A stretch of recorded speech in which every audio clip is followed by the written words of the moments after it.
Bonjour à toutes et bienvenue dans The Holistic Podcast, un podcast pour t'aider à guérir, t'aligner et rayonner.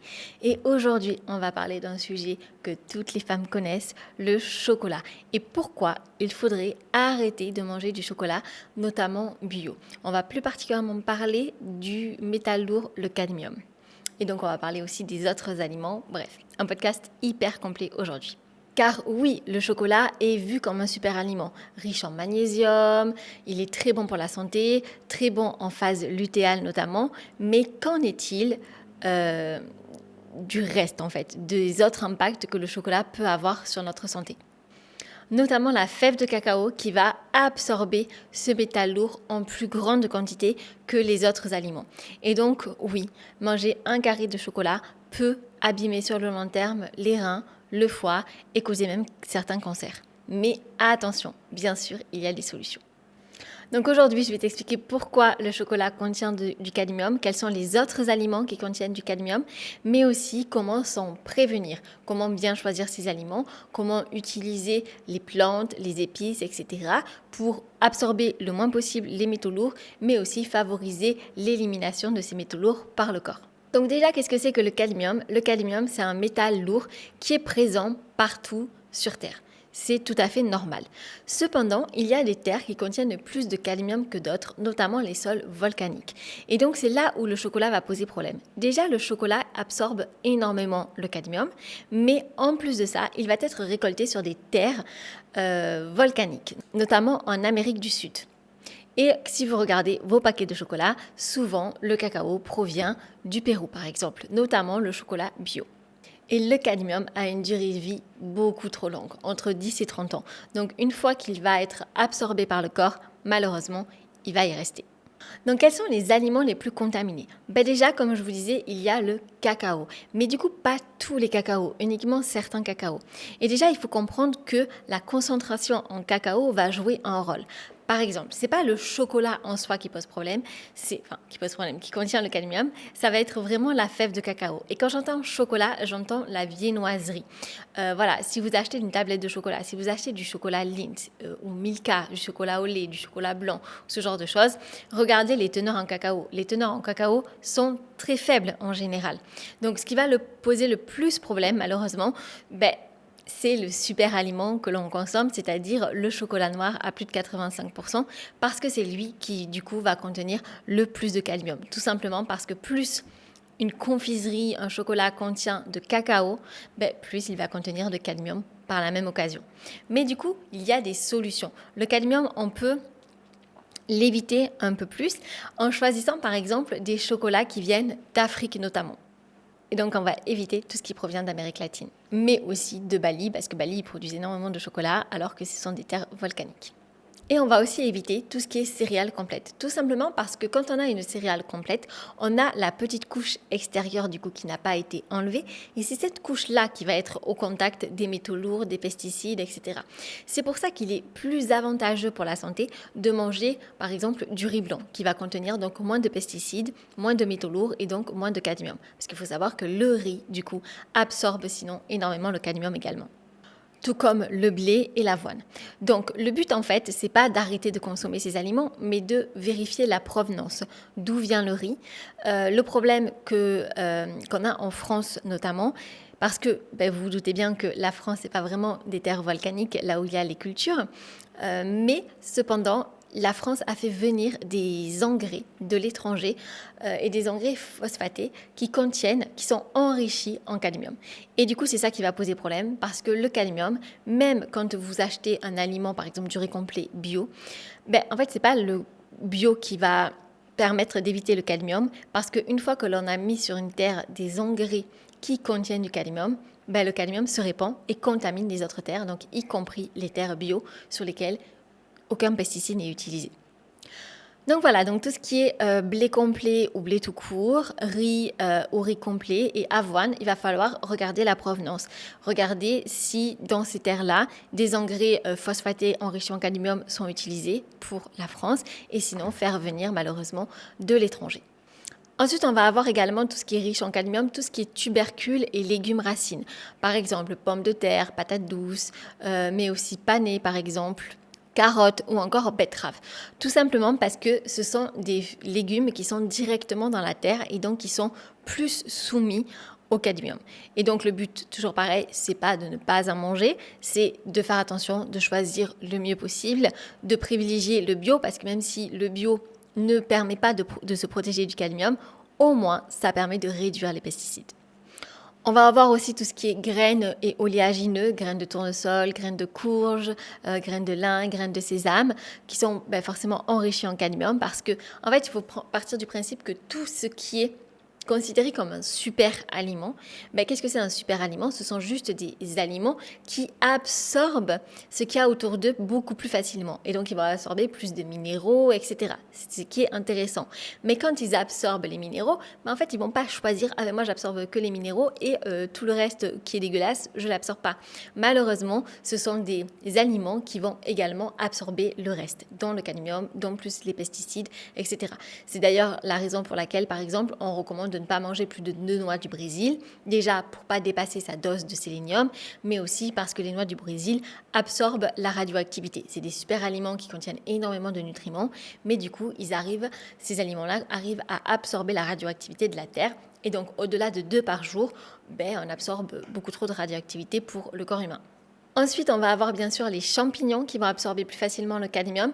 Les champignons, il faut vous dire que ça absorbe de base pas mal de toxines. Par exemple, moi ayant une insuffisance rénale, donc j'ai un seul rein, le champignon, c'est quelque chose que je dois limiter dans ma consommation quotidienne parce que c'est quelque chose qui est beaucoup plus riche en toxines. C'est un petit peu comme les fruits de mer. Les fruits de mer ont certes de nombreux bienfaits, mais ils sont aussi très riches en toxines parce qu'on les appelle un petit peu les poubelles de la mer, parce qu'ils vont absolument tout absorber. Donc, y compris les toxines, y compris le mercure, y compris le plastique, etc. Et les champignons, ça va être pareil malheureusement. Ils vont tendance à avoir à absorber un petit peu les déchets qui se trouvent dans la nature. Et donc, y compris les métaux lourds. Et ensuite, bien sûr, le tabac. Donc ça, le tabac, on n'en parle même pas, dans le sens où il n'y a rien de bon dans le tabac. Donc, sans surprise, ça contient aussi des métaux lourds. Mais pour le tabac, juste là où il faut faire attention, c'est que, en fait, on va absorber les métaux lourds par l'inhalation. Donc, dans les lieux publics, si vous ne fumez pas et que vous ne voulez pas absorber tous les produits toxiques que contient le tabac, il vaut mieux du coup arriver à se dégager. Et moi récemment en plus, j'ai commencé en fait il faut savoir qu'à Bali déjà il y a peu de personnes qui fument, mais quand il y a des personnes qui fument et que je suis assise dans un café, donc à l'extérieur bien sûr, vu que tout est à l'extérieur, mais quand même avec le vent, on se prend quand même la fumée dans le nez, alors que c'est clairement, moi je suis là pour passer un moment agréable, pas pour recevoir de la fumée dans le nez. Mais non, ça m'est arrivé de dire à la personne, en fait, quand je voyais qu'elle allait allumer une cigarette, de lui demander d'attendre que je sois partie pour allumer sa cigarette.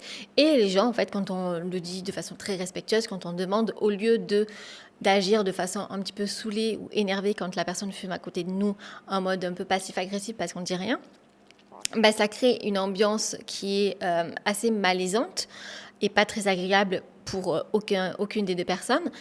Moi, je préfère le dire dès le début et je demande gentiment si la personne peut attendre que je parte pour allumer sa cigarette, sachant que moi, je vais pas la faire poireauter 3 heures non plus, que dès que j'ai fini mon truc, du coup, je vais partir. Mais du coup, ça m'est arrivé que les personnes d'elles-mêmes se disent « Ah, mais non, il n'y a pas de problème et tout, je change de place. » Et donc, elles changent de place, elles vont dans un autre coin de la terrasse et du coup, je ne suis pas embêtée par la fumée. Mais voilà, tout ça pour vous dire qu'il ne faut pas hésiter en fait juste à poser ses limites aussi avec les gens que l'on ne connaît pas et à dire les choses qui nous dérangent pour protéger sa santé. En fait, dites-vous que votre santé, il n'y a que vous qui en êtes maître. Personne d'autre va la contrôler, personne d'autre... Voilà, honnêtement, les gens, ils s'en foutent de votre santé. Il n'y a que vous qui avez à cœur votre santé et donc il n'y a que vous qui pouvez la défendre. Voilà, et de façon respectueuse, etc., en respectant aussi la liberté de l'autre. Mais voilà, je pense que s'exprimer aussi quand quelque chose nous dérange et qui est dangereux pour notre santé, c'est aussi important. Et sinon, les autres sources possibles, ça va être tout ce qui est abats, mais aussi tout ce qui va être fruits de mer. et les légumes feuilles selon les sols, bien sûr. Donc, si ce sont des sols qui sont pollués à cause des engrais phosphatés ou des sols volcaniques, forcément, il va y avoir plus de risques d'avoir du cadmium. Et donc, c'est bien beau de dire qu'il faut éviter le cadmium, mais pourquoi ? En quoi le cadmium, concrètement, est dangereux pour la santé ? Comme je vous disais, en fait, le cadmium, il n'est pas éliminé par l'organisme. C'est un métal lourd qui va rester entre 10 et 30 ans dans votre organisme et qui va s'accumuler au fur et à mesure, provoquant en fait des dégâts. Déjà des dégâts au niveau des reins. Le cadmium abîme les tubules rénaux et va entraîner une baisse progressive de la filtration du rein. Basiquement, c'est la filtration du rein, c'est ce que l'on vérifie pour voir que le rein fonctionne bien. En fait, parce que le rein, son rôle, c'est quand même de filtrer les déchets de l'organisme. Et donc, plus le taux de filtration est bas, plus ça veut dire que des déchets s'accumulent dans l'organisme, plus du coup, il y a de risques de pathologies autres dans l'organisme, puisqu'on va accumuler des toxines. Mais en plus, on voit en fait le rein qui se dégrade. Et ça, c'est mesuré notamment avec le DFG. Voilà. Et bon, ça... à titre d'indication, vous pouvez regarder un petit peu vos prises de sang si vous en avez fait, mais vous voyez, il y a un petit tableau de DFG et qui vous disent insuffisance rénale, modérée, avérée, etc. avec un chiffre. En fait, ça mesure le débit de filtration. Voilà. Le cadmium va également abîmer les os parce qu'en fait, il va venir remplacer le calcium. Tout simplement parce que le corps, notamment en cas de carence en calcium, il va recevoir le cadmium, il ne va pas savoir ce que c'est et donc il va le prendre pour du calcium et l'assimiler en tant que tel. Et donc, le cadmium dans l'organisme va remplacer le rôle du calcium, à part que, bien sûr, il ne remplace pas les fonctions du calcium. Donc, ça va provoquer des dégâts au niveau de l'ossature. Il va donc fragiliser la structure osseuse, provoquant des risques d'ostéoporose ou de fractures beaucoup plus régulières potentiellement. Ensuite, le cadmium est un cancérogène reconnu et donc pourquoi on en parle beaucoup en ce moment-là? Donc, outre les cancers du rein et du foie que le cadmium peut provoquer, il peut également provoquer le cancer du pancréas. Et du coup, en ce moment, il y a énormément d'études autour du cadmium et c'est pour ça d'ailleurs que je les lisais parce que si vous me suivez sur Instagram, vous avez vu que mon oncle est mort récemment d'un cancer du pancréas. Alors qu'il avait une bonne hygiène de vie, alors pas 100% anti-inflammatoire, mais une cuisine maison, il mangeait en peu de quantité, pas d'excès, très peu d'alcool, voilà. Donc sportif. Et donc je me demandais pourquoi, en fait, du coup, on pouvait avoir un cancer du pancréas en mangeant correctement, ne pas avoir de diabète, etc., ni même de résistance à l'insuline, et mourir en 4 mois à 50 ans, quoi. Et donc, c'est la raison pour laquelle j'ai commencé à investiguer.